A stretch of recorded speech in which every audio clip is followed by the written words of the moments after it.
여러분 안녕하십니까? 오늘의 주제는 왜 많은 스터디 카페에 관한 유튜브 방송들이 정확한 정보를 전달하지 않을까 하는 점에 대해서 제가 설명을 드리려고 합니다. 물론 저희만큼 정확하게 알 수는 없죠.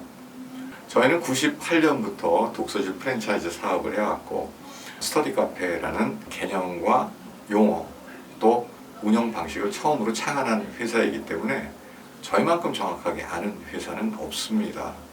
따라서 굉장한 오류가 있는 그런 방송들도 있습니다. 모두가 그런 건 아니고요. 굉장히 정확하게 분석하는 분들도 계십니다. 제가 이 방송을 꾸준히 지금 거의 한 40여 회가 넘어가게 하다 보니까 어디서 연락이 왔어요. 무슨 내용이냐면 조회수를 왕창 늘려주겠다는 얘기예요. 돈을 내면 얼마를 내면은 이거 몇 천을 해주고 얼마를 하면은 몇만을 해주고 심지어는 얼마를 내면은 더 많이 해주겠다. 그래서 조회수를 그렇게 늘려서 좋은 점이 뭔가를 물어봤더니 그래야 유튜브에서 스터디 카페를 치면 일단 상위 노출이 된답니다. 그리고 상위 노출이 돼야 자연 발생적으로 조회수가 더 많아지고 조회수가 많아져야 광고 수입이 는데요. 그러고 보니까 이 유튜브를 하는 많은 분들이 사실은 정확한 정보보다 광고 수입을 목적으로 하는 분들이 많겠구나라는 생각이 들게 되었습니다. 그러다 보니까 정확한 정보, 여기보다는 어떻게 하면 조회가 많을까? 광고가 붙을까? 여기 신경을 쓰는 거죠. 그러면서 하는 말이 저희 조회수가 많은 거는 1만 회가 넘어가지만 적은 건 몇백 회다. 속된 말로 좀 쪽팔리지 않느냐. 그렇게 얘기를 해서 전 싫다고 했습니다. 그렇게 해서 조회수 높여봐야 몇만 회, 몇십만 회 이렇게 높여봐야 제가 이 방송을 하는 목적과는 하등 상관이 없는 그런 의미 없는 숫자이기 때문입니다. 물론 조회수가 많은 분들이 반드시 그런 어떤 편법이나 꼼수를 썼다는 뜻은 절대 아닙니다. 자, 이렇게 상위 노출을 많이 해서 광고 수익을 올린다? 그러면 수익은 높겠지만 진정한 정보는 들어가기가 좀 힘들죠. 그러다 보니까 제가 스터디 카페에 관해서 잘 된다라고 말하는 분들도 상당한 오류가 있고 안 된다라고 말하는 분들도 상당히 오류가 있는 것을 발견했습니다. 정확하게 왜 그 원인이 그것인지 이해를 못하는 경우도 많이 있었습니다. 본인들이 그렇다고 거짓말을 하는 건 아니에요. 하지만 정확한 맥을 못 짚는 거죠. 과거에 저희 사무실에 이런 일이 있었습니다. 다른 회사 격리 여직원이 경력사원으로 우리한테 왔는데 디젤 차는 회사 경비로 처리가 되고 휘발유 차는 회사 경비로 처리가 안 된다는 거예요. 기름이. 디젤 영수증은 경비 처리가 되고 휘발유 영수증은 경비 처리가 안 된다. 세무서에서 그렇게 한다.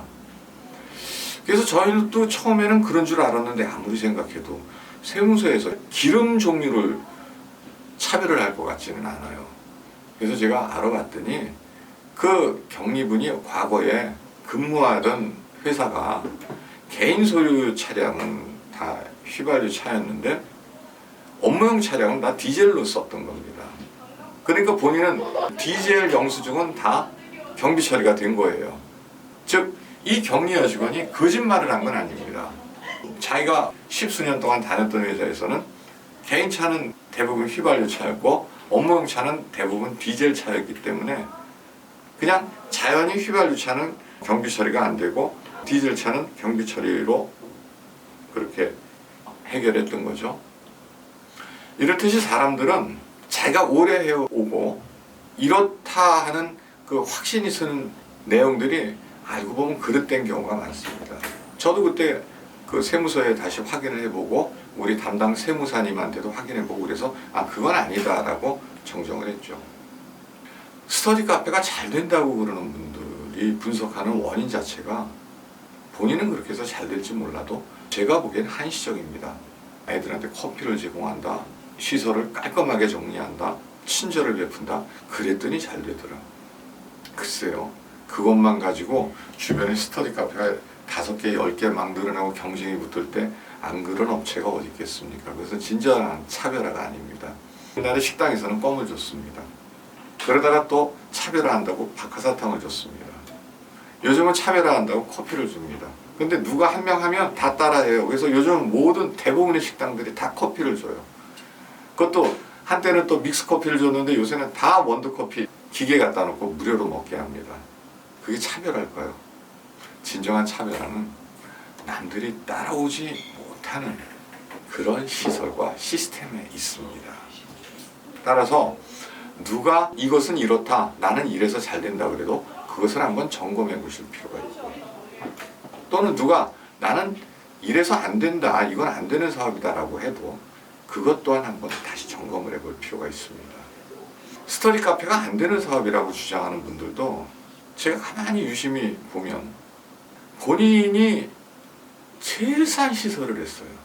발품을 팔아서 그냥 경쟁을 붙여서 나는 절약을 해서 싸게 창업을 했다고 그러고 뿌듯하게 말씀하시고, 그런데 안 되더라 뭐 이런 내용이 있는데, 그건 제일 싼 공사를 한 거죠. 본인은 가성비가 높을지 모르지만 그런 시설에 소비자가 가면 그건 가성비는 꽝이죠.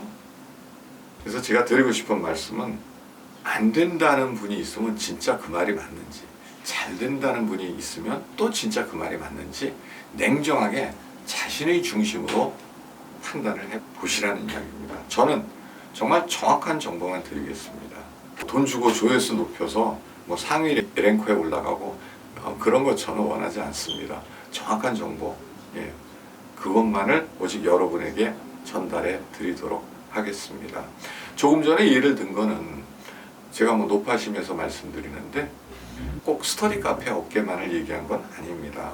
여러 가지 창업에 관한 동영상을 조금 참고를 해 봤습니다. 뭐 조회수를 높여주겠다는 말에 진짜 그런가 그러고 조회수가 얼마나 되나 하고 보다가 보니까 이제 그런 내용들을 제가 접하게 됐다 이 뜻입니다. 근데 접하고 보니까 진짜 틀린 얘기가 너무 난무하는구나.